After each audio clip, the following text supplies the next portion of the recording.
It's the York Sports Report Show with Jason York, your host, live from Vancouver. It's the York Sports Report Show. There he is, furry guy. Jay's found a new fox on CNN. Oh my God, you're hot. By the way, the Hawks need to show up tonight. Pump your fists all you want there, Patrick Sharp. You better score some goals tonight. Vancouver Canucks beat the LA Kings last night. What a game. What a battle. We'll talk more on the York Sports Report Show.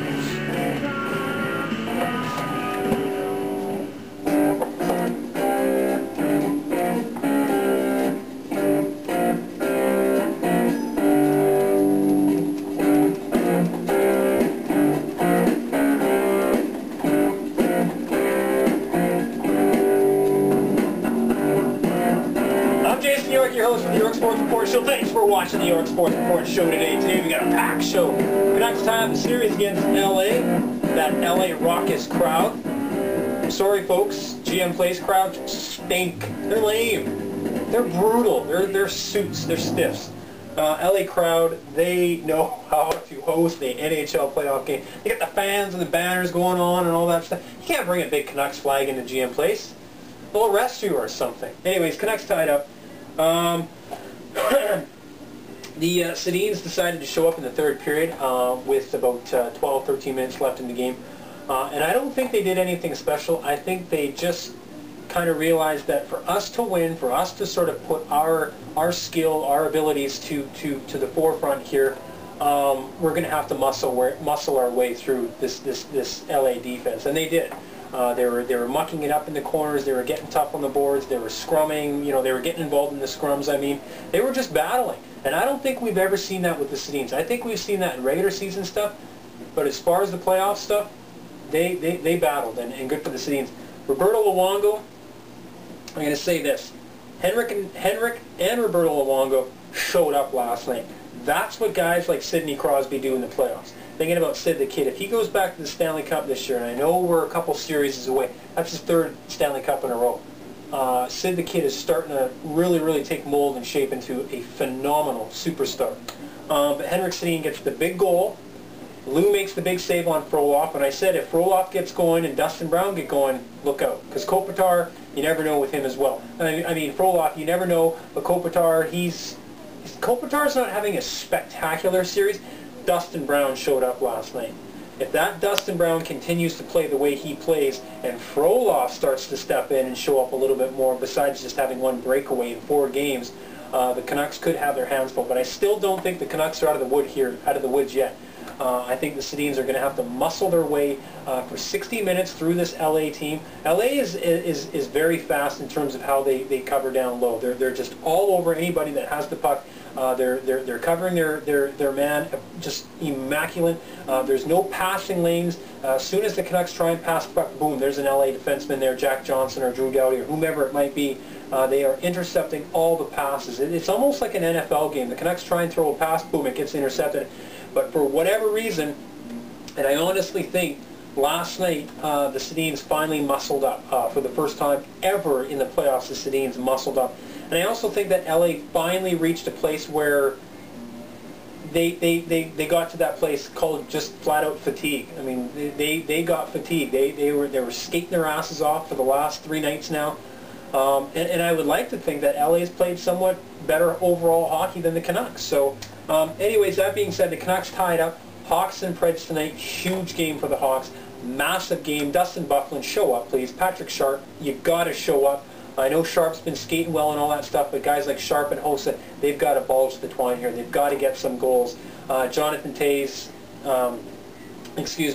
has to step it up as well. Patrick Kane, same thing. I was talking to some of the producers on 670 The Score today, and that one word that we were talking about, entitlement. The Hawks, sorry Chicago Blackhawks, sorry Chicago Blackhawk fans, sorry to the greatest city in the world, Chicago.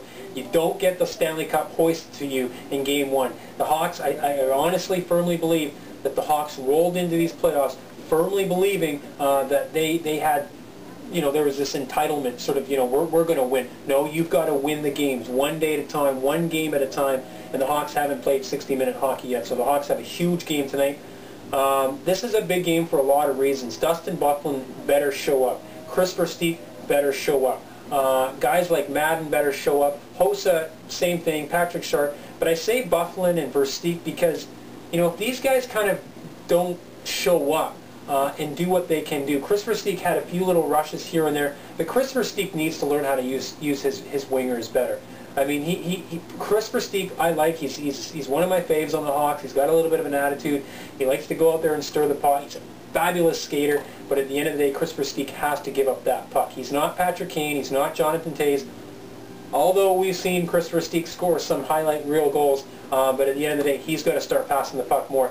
Dustin Byfuglien has to step in with his physical presence, has to play a physical game, can't shine away from this stuff, just sort of getting gloves in people's faces. He's got a big body. He's got to start using it. Antti Niemi has to come up huge tonight.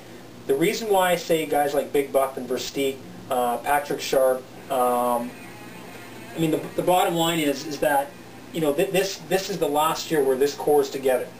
Guys like Kane, Toews, Keith, Seabrook, Hossa, they're signed. They're sticking around. And after, if it's an early exit, the Canucks or the Chicago Blackhawks will retool this team.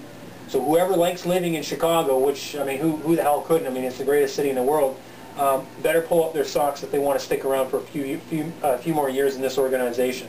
So Big Buff has to step it up tonight. Versteeg has to step it up.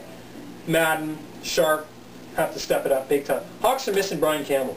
A lot of fans like Brian Campbell. A lot of fans don't like Brian Campbell. And the same fans that do like Brian Campbell, we all don't like his defensive skills. He's not that great of a defenseman, but he does get back. He does get back. But the thing that we're all missing is that first long pass with Brian Campbell. It's nowhere to be found right now. The Hawks are having a brutal time trying to get into the Nashville Predators zone. And the Preds are just playing tight checking defense. They're using some trap here and there and all that stuff. But at the end of the day, guys like Tane and Case, shoot it in, dump it in, get your asses in there, start banging bodies. The Preds don't mind hitting. The Preds don't mind banging because that's a part of forechecking. And the Hawks, they've got to get more physical. Guys like Andrew Ladd. Andrew Ladd has to get physical. He can't just get all sort of Olivia Newton-John physical when he plays Ryan Kessler. Andrew Ladd, step it up, man. You too, Big Buff. Anyways, enough for the Hawks and the Canucks. We'll talk way more about the Hawks tomorrow, see if they can come back. Ben Roethlisberger got a 6-game suspension from the NFL. They said -2 games on good behavior. I don't know what the hell that means. The guy more or less got charged for 2 sexual assault charges in the last 2.5, 3 years, whatever. What's good behavior? Like honestly, like how are they going to monitor this guy being rejected in a bar? I mean, this is the stupidest suspension I've ever heard in my life. The guy has been charged, or so-called, or almost charged, for 2 counts of the sexual assault. The guy should be suspended, hands down, for at least 8 games. 6, I'm okay, but what's with this on good behavior? We'll let him step in at game 5. That's horse crap, big time. I don't know how they're going to monitor this guy. Oh, you didn't pinch some girl's bum in aisle 7 at Safeway in Pittsburgh, so he can play. Makes no sense. Roger Goodell, you dropped the ball big time. Hollywood Report stuff.